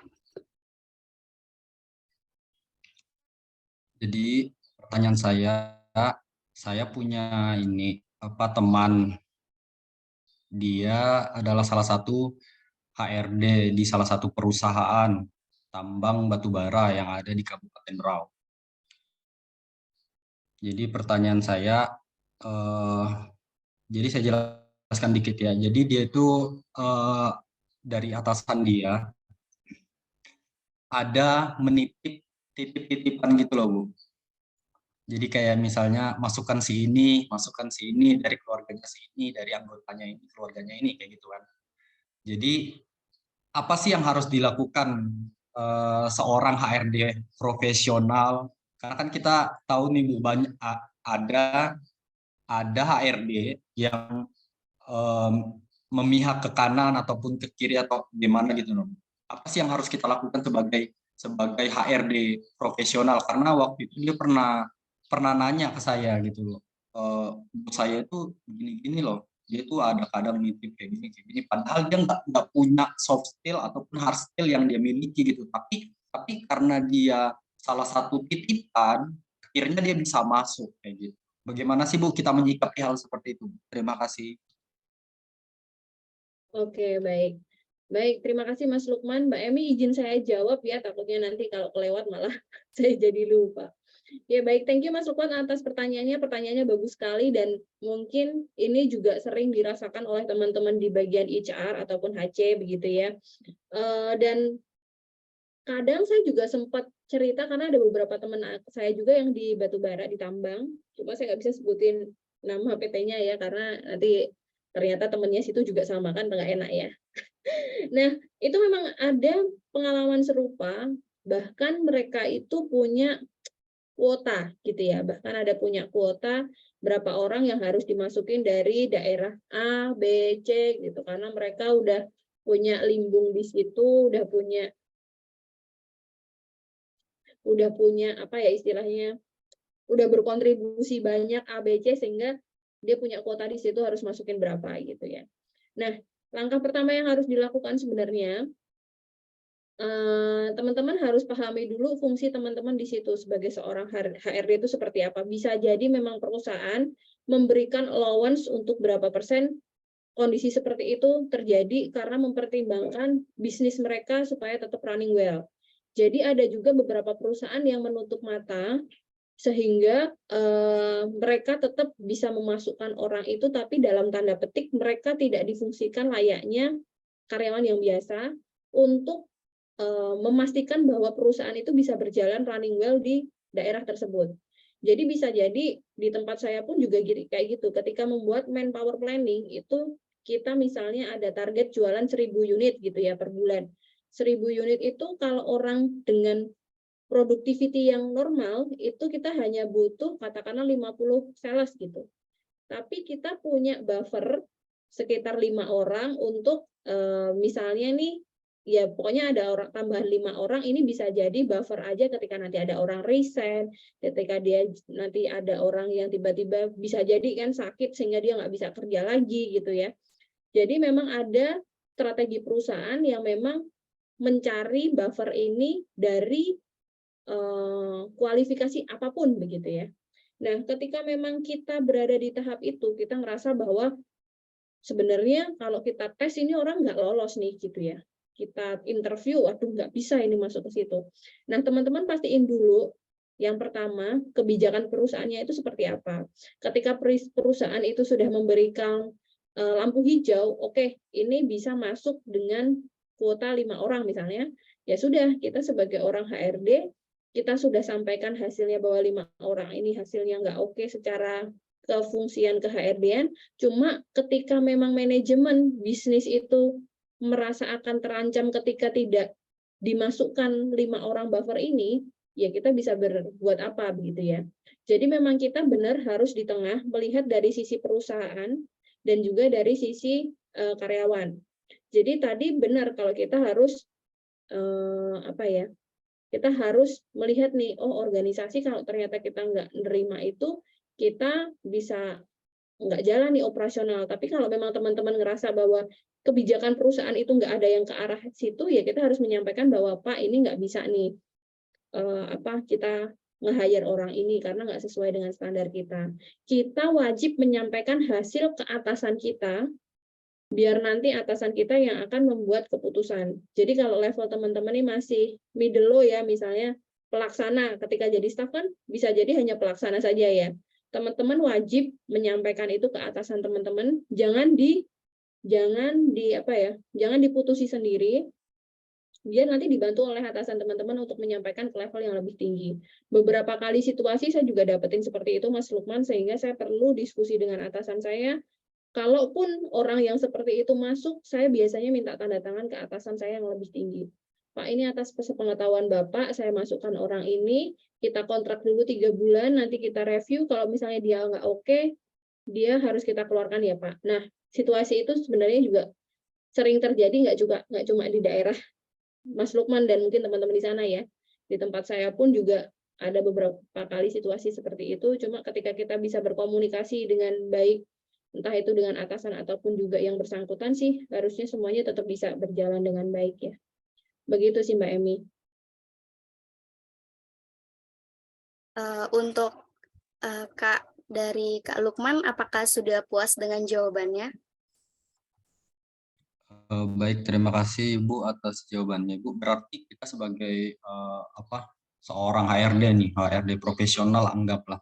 Jadi kita harus Bu, kita harus menjalankan sesuai dengan kemampuan kita, lalu hasil dari kita serahkan ke atasan kita, lalu kita buat misalnya oke, diterima tapi atas persetujuan dari Bapak ya.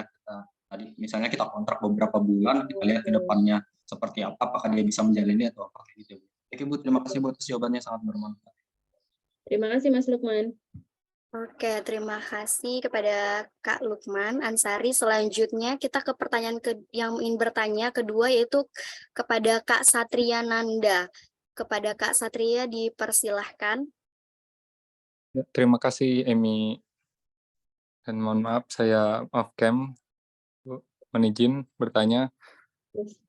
Saya mau bertanya, ini awalnya saya lihat poster mungkin atau sharingan hiring HR gitu Bu. Itu ada dari beberapa jurusan yang saya lihat kayak hukum, manajemen, dan psikologi. Nah itu sebenarnya di HR itu ada berapa divisi sih Bu? Kenapa kok ada hukum, ada MSDM, dan ada psikologi? Dan saya mau nanya mungkin lebih detailnya, untuk psikologi itu job desk-nya apa ya Bu? Waktu kerja di HR sehari-hari gitu Bu. Terima kasih. Oke, baik. Jadi izin untuk share screen ya. Thank you banget pertanyaannya Mas Satria. Sebentar. Saya izin share ya, sekalian menjawab pertanyaan dari Mas Satria. Jadi, nah, ini adalah 6 pilar dari sisi atau ada yang ada di human capital, human resource kayak gitu biasanya ada 6 pilar ya. Tapi pilar yang bawah IR dan termination ini biasanya jadi satu sih. IR termination ini jadi satu, yang warna ungu sama warna biru ini biasanya jadi satu. Cuma ketika digambar jadi pilar dia terpisah, tapi sebenarnya dia jadi satu. Saya akan baca sedikit gambaran sedikit aja Mas. Kenapa kalau kita open recruitment itu bisa jadi ketemu orang hukum, manajemen oke, tapi psikologi juga ada. Nah, kalau teman-teman psikologi kita kira-kira bisa ada di mana aja begitu ya untuk ranah 6 pilar ini. Oke, kalau untuk organization development itu dia biasanya ngerjain tentang bikin SOP, bikin KPI, bikin job desk, kayak gitu ya. Nah, itu biasanya bisa open untuk orang-orang dari manajemen, psikologi, itu bisa. Jadi ketika teman-teman itu nanti masuk di perusahaan, ada lowongan organization development, tapi bukannya psikologi. Nah, teman-teman bisa tuh masuk ke situ. Nanti gambarannya kira-kira ngerjain itu tadi, kayak job desk, KPI, SOP, nah itu teman-teman nanti ada di situ. Kalau rekrutmen manajemen itu biasanya hanya diisi oleh orang psikologi, biasanya. Karena ya kita belajar tentang behavior lah ya. Biasanya rekrutmen belajar dapat ranahnya di rekrutmen manajemen. Kalau di people development management, karena dia bisa jadi ngerjain kayak promosi, ngerjain individual development plan, ngerjain training, kayak gitu, bisa jadi itu juga open untuk anak selain psikologi, kayak manajemen yang punya konsentrasi di sumber daya manusia. Itu mereka di perusahaan saya pun juga biasanya open untuk teman-teman dari manajemen SDM, kayak gitu. Jadi market kita bisa jadi dimakan di situ gitu ya untuk teman-teman psikologi. Performance management juga sama. Performance management itu bisa jadi ditempati oleh teman-teman dari psikologi. Performance management itu belajar tentang performance appraisal. Jadi menilai Fajar Nuraini sebagai talent acquisition ini misalnya, itu sebenarnya selama kerja setahun ini nilainya A, B, C, D, atau E sih gitu. Nah, itu adalah performance management. Nah, orang yang ngerjain tugas seperti itu tadi, nggak cuma orang psikologi, orang manajemen bisa, bahkan non-manajemen pun kadang kalau memang ada kebanyakan orang gitu ya, itu bisa jadi juga masuk ke performance management, karena dia hanya menghitung angka ya, walaupun nanti di situ bisa jadi masuk ke masuk ke kompensasi yang lain, kayak misalnya ngaruhnya ke bonus gitu ya. Kalau termination ini biasanya anak-anak hukum bisa join di situ, karena termination ini ngomongin soal nyelesain orang. Jadi setelah dia direkrut, didevelop, dinilai, terus dia sudah selesai karirnya, entah itu karena pensiun, entah itu karena PHK, entah itu karena dia resign, biasanya anak hukum ini bisa masuk di situ. Gitu. Anak psikologi bisa juga, nanti kalian belajar tentang apa ya, PPH, bukan PPH ya, undang-undang ketenagakerjaan kayak gitu-gitu, nanti anak termination biasanya jalan di situ. Begitu juga dengan industrial relation management. Dia belajar tentang gimana ngasih kompensasinya, gimana cara bikin persiapan pensiun misalnya, teman-teman industrial relation management juga belajar di situ. Reward management sih biasanya kaitannya sama remunerasi ya, jadi ngomongin soal kompensasi and benefit. Biasanya ini bisa juga dari non psikologi. Kalau di tempatku bisa jadi manajemen juga, anak reward management. Jadi di sini sebenarnya market kita bisa semuanya, Mas Satria, mulai dari 6 pilar ini semuanya marketnya orang psikologi. Cuma ada beberapa memang yang dimakan oleh non psikologi yang memang teman-teman harus mulai persiapkan nih. Jadi kalau bisa sih teman-teman makan semuanya ya, jangan sampai dimakan sama istilahnya sama bidang lain gitu, karena sebenarnya basicnya sih ini semua punyanya orang psikologi. Gitu aja sih Mas. Semoga menjawab ya. Terima kasih Bu, cukup menjawab Bu. Siap Mas Satria, thank you. Oke, kita ke pertanyaan ketiga kepada Kak Desika Erwina. Boleh langsung on mic untuk ditanyakan pertanyaannya. Baik, terima kasih ya Kak udah diberi kesempatan untuk ngobrol, dan terima kasih juga kepada Ibu telah memberikan saya kesempatan. Di sini saya ingin bertanya Bu, untuk HRD sendiri itu kan biasanya ada ya Bu ya, kayak hearing gitu, apa itu namanya, open locker gitu Bu. Ya, lowongan pekerjaan. Nah, kalau misalkan HRD itu kan tugasnya ngerekrut orang. Terus kalau misalkan yang daftar HRD sendiri, itu nanti di interviewnya sama siapa ya Bu, kira-kira? Terima kasih Ibu. Oke, baik. Thank you Mbak Desika. Mbak Desika perlu mempersiapkan mulai dari sekarang ya. Nanti kalau ada lowongan rekrutmen officer atau rekrutmen spesialis, kayak gitu mulai nanti yang interview aku siapa, atau aku nanti dites apa, justru malah kayak gitu ya. Baik, jadi ini pengalaman saya Mbak Desika ketika saya dulu kebetulan saya sebelum masuk S2 itu sempat daftar-daftar kerja. Jadi sambil nunggu pengumuman S2 dan ngikutin prosesnya itu saya dulu sempat daftar-daftar kerja untuk masuk ke rekrutmen spesialis di beberapa perusahaan. Itu menariknya yang pertama, tapi ini tergantung perusahaannya ya. Cuma ini saya sharing aja dulu pengalamannya apa gitu ya, siapa tahu teman-teman juga persiapkan. Dulu itu saya sempat nggak dites psikotes karena kita tahu alat tes ya. Bahkan untuk beberapa kayak saya, karena saya dulu sebelum lulus S1 saya sempat magang dulu di konsultan psikologi di Jogja. Saya tahu alat tes, tahu persis, tahu instruksinya, bahkan kayak hampir setiap hari ngetes, kadang juga masih sempat ingat jawabannya. Makanya saya cukup amazed ketika datang pertama kali dites, itu saya nggak dites psikotes. Aku pikir ketika masuk gitu, biasanya kan langkah pertama psikotes ya. Ini kok saya nggak di psikotes gitu. Ternyata saya dikasih studi case dengan hasil tes orang lain. Jadi ada yang dites orang lain, dikasih ke saya, kemudian dari situ kita menginterpretasi hasil tesnya. Jadi dari situ, ini orang kayaknya hasil tesnya gimana, cara scoringnya gimana, terus dari situ kira-kira interpretasinya gimana, begitu ya. Terus cara yang pertama itu sebelumnya kita disuruh untuk memberikan instruksi dulu, terus habis itu yang kedua dikasih lembaran hasilnya, terus kita suruh meng-scoring kayak Papikostik, DISC, kita disuruh scoring. Habis itu dari situ baru diinterview.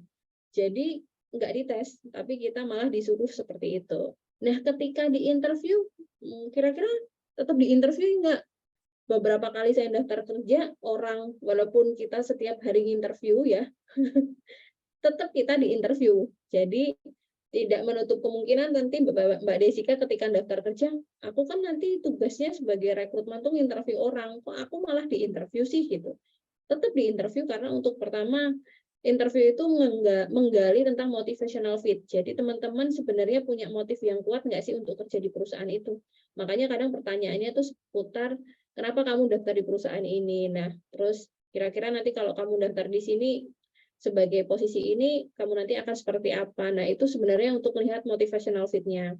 Yang kedua, biasanya akan ditanyain soal kamu setiap hari ngapain, apa yang kamu kerjakan. Nah, itu juga sebenarnya melihat kira-kira fit atau enggak sih dengan posisi yang dituju gitu. Jadi teman-teman misalnya lulusan dari UMKT, setiap hari yang dilakukan apa selain kuliah misalnya, atau kemampuan apa sih yang teman-teman punya ketika untuk proses rekrutmen gitu, menguasai alat tes apa aja. Nah, itu bisa jadi nanti jadi bahan pertanyaan juga sih ketika nanti masuk di proses tahap interview. Nah, yang interview bisa jadi tadi Mbak Desika nanya, yang interview siapa? Ya bisa jadi orang rekrutmen itu sendiri, bisa jadi user. User itu biasanya atasannya teman-teman sih, jadi calon atasannya teman-teman. Jadi kalau teman-teman masuk ke human capital atau HR, ya nanti yang interview itu atasannya teman-teman, calon atasannya teman-teman, misalnya manajer HR gitu ya. Yang interview nanti mereka. Kalau MCU sih saya rasa semuanya akan sama ya dilakukan MCU, karena itu sebenarnya melihat kira-kira kalau di posisi itu tubuh kita support atau enggak sih, kayak gitu. Apalagi kita dari psikologi kan kayak misalnya bisa jadi tugas keluar gitu ya, itu butuh butuh fisik yang fit gitu. Misalnya sering open recruitment di kampus-kampus atau di sekolah-sekolah kayak gitu. Jadi teman-teman harus menyiapkan diri supaya istilahnya fit badannya, supaya nanti nggak gampang capek. Makanya SGPT, SGOT-nya harus bagus sesuai standar. Gitu aja sih Mbak Desika. Gitu Mbak Emi. Baik, terima kasih Ibu sudah menjawab pertanyaan dari saya. Alhamdulillah sudah terjawab Ibu. Makasih Ibu. Terima kasih. Oke, baik Bu. Sudah 3 pertanyaan yang sudah terjawab. Nah, ada satu lagi Bu, pertanyaan di kolom chat yang belum terjawab Bu. Mungkin ini jadi pertanyaan terakhir yang akan dijawab oleh Ibu. Pertanyaannya, Saya izin bertanya Ibu sebelumnya. Perkenalkan, nama saya Sylvia Ananda Putri dari Angkatan Psikologi 2020. Berarti udah semester 6 nih ya Bu. Karena ini kami sudah mendekati proses magang Bu. Jadi kira-kira apa saja sih Bu yang perlu kami persiapkan sebagai mahasiswa magang? Mungkin itu Bu yang ditanyakan. Apa Oke, aja sih gitu. apa aja yang harus disiapkan ya. Baik, terima kasih Mbak Emi udah dibantu untuk membacakan pertanyaan dari Mbak Sylvia. Selamat teman-teman. Sebentar. Selamat teman-teman yang udah mau magang nih semester 6. Sangat beruntung karena teman-teman sekarang dikasih kesempatan untuk magang yang difasilitasi oleh kampus ya, karena nggak semua kampus ngasih fasilitas untuk magang, tapi kayaknya tahun-tahun ini udah kayak mulai wajib gitu ya. Karena magang itu menurut saya sangat penting dan sangat powerful dijadikan bahan teman-teman ketika nanti masuk ke dunia kerja. Karena settingnya tadi, mindset mahasiswa sebagai pembelajar, kalau salah ya namanya juga mahasiswa gitu ya. Tapi kalau nanti teman-teman udah magang, itu teman-teman akan membaur berkamuflase sebagai karyawan. Jadi teman-teman harus banget memanfaatkan momen-momen ketika di tempat magang gitu ya. Yang pertama yang harus dipersiapkan, teman-teman harus apa ya istilahnya, jangan malu untuk tanya. Jadi teman-teman anggap aja teman-teman di situ itu benar-benar gelas kosong.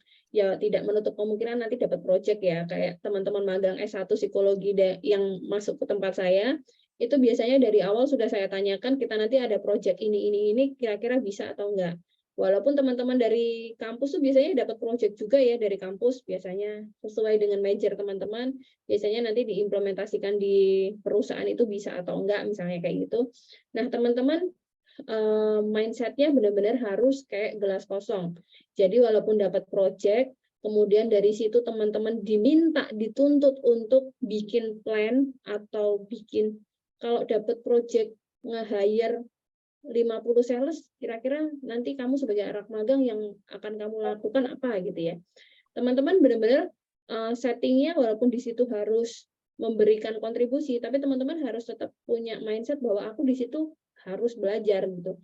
Jadi ketika dapat masukan dari kakak-kakak pembimbing, buddy teman-teman di perusahaan, itu memang tetap harus dijadikan bekal.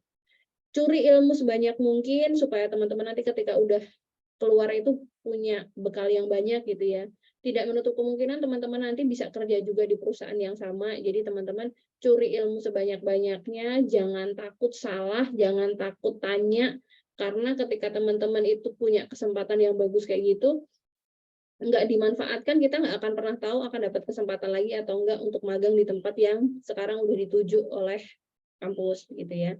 Jadi jangan sampai teman-teman ketika nanti magang, pertama siapin diri supaya mau belajar, kedua jangan takut salah, jangan takut tanya, terus curi ilmu sebanyak-banyaknya. Curi itu dalam tanda positif ya. Jadi kayak misalnya, Fajar kamu kerjain ini dong misalnya, ngerjain bikin poster misalnya, mau ngadain walk-in interview, bikin poster dong. Kayak gitu kan kayak sebenarnya receh banget ya, tapi dari situ teman-teman bisa belajar hal yang secara value nggak teman-teman dapetin di kampus. Bisa jadi ketika teman-teman harus bikin desain yang menarik, teman-teman harus memikirkan ini kalau aku butuh sales di daerah mana, harus aku publish di mana, itu secara value kan nggak dapat di kampus. Makanya teman-teman ketika nanti magang, apapun kerjaan yang dikasih oleh perusahaan terhadap teman-teman, itu benar-benar lakukan dengan optimal.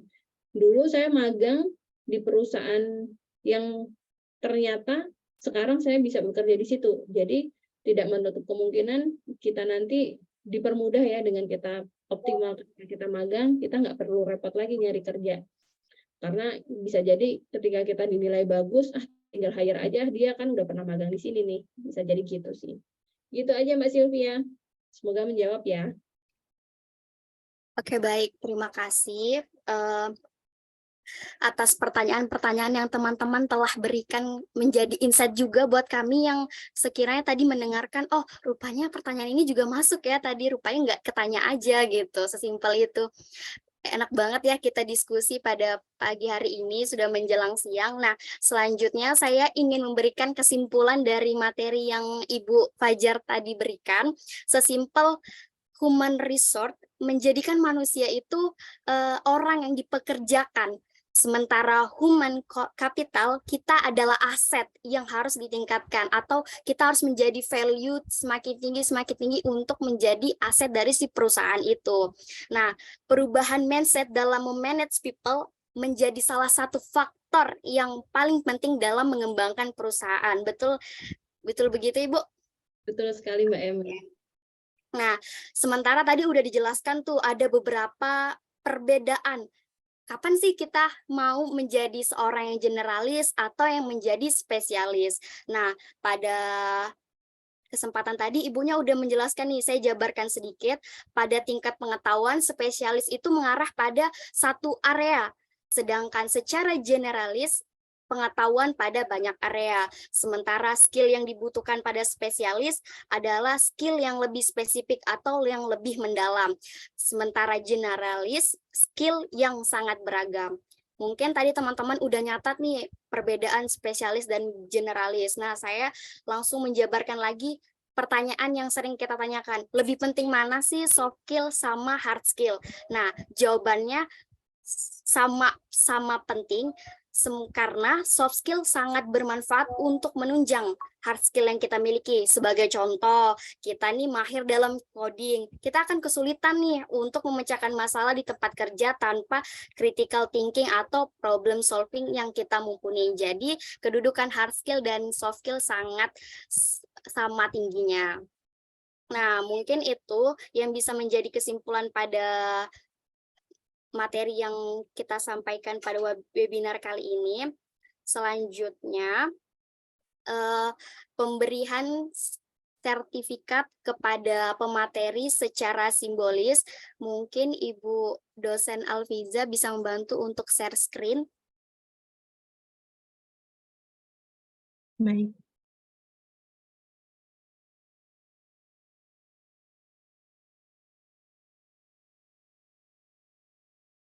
Nah, berikut adalah sertifikat yang diberikan kepada Ibu Fajar Nur Aini, MPSI Psikolog, atas partisipasinya sebagai pemateri di webinar series Fakultas Psikologi yang berjudul Ekspektasi versus Realita Dunia Kerja Masa Kini pada tanggal 18 Mei 2023. Terima kasih banyak Ibu atas partisipasinya, telah mengedukasi kami, memberikan insight yang banyak pada hari ini. Kami cuma bisa bilang makasih banyak Ibu sebagai mahasiswa-mahasiswa yang masih kurang fakir dalam ilmu. Oke, baik. Terima kasih teman-teman dari UMKT udah diberikan kesempatan. Terima kasih atas waktunya. Semoga bisa membawa manfaat ya di teman-teman Fakultas Psikologi UMKT. Thank you. Oke, baik. Terima kasih. Selanjutnya saya akan membacakan nih teman-teman yang mendapatkan souvenir dari Prodi dan bisa diambil langsung di gedung E lantai 4, yakni nama-namanya ada Lukman Ansari, yang kedua ada Satria Nanda, dan yang ketiga ada Desika Erwina, dan yang terakhir ada Sylvia Ananda. Oke, baik. Terima kasih. Saya tutup webinar pada siang hari ini. Saya selaku moderator dan MC mengucapkan mohon maaf atas segala kekurangan, karena kekurangan itu datangnya dari saya pribadi dan kelebihan itu datangnya dari Allah Subhanahu wa taala. Wabillahi taufik wal hidayah. Wassalamualaikum warahmatullahi wabarakatuh. Waalaikumsalam. Waalaikumsalam warahmatullahi wabarakatuh. Terima kasih Bu Fajar. Terima kasih Bu Dea. Terima kasih semuanya. Sehat-sehat ya. Ya, Izin live ya Ibu-ibu. ya silakan. Terima Teman-teman kasih. jangan lupa untuk mengisi daftar hadir ya untuk mendapatkan sertifikatnya. Teman-teman jangan live sebelum mengisi daftar hadir ya.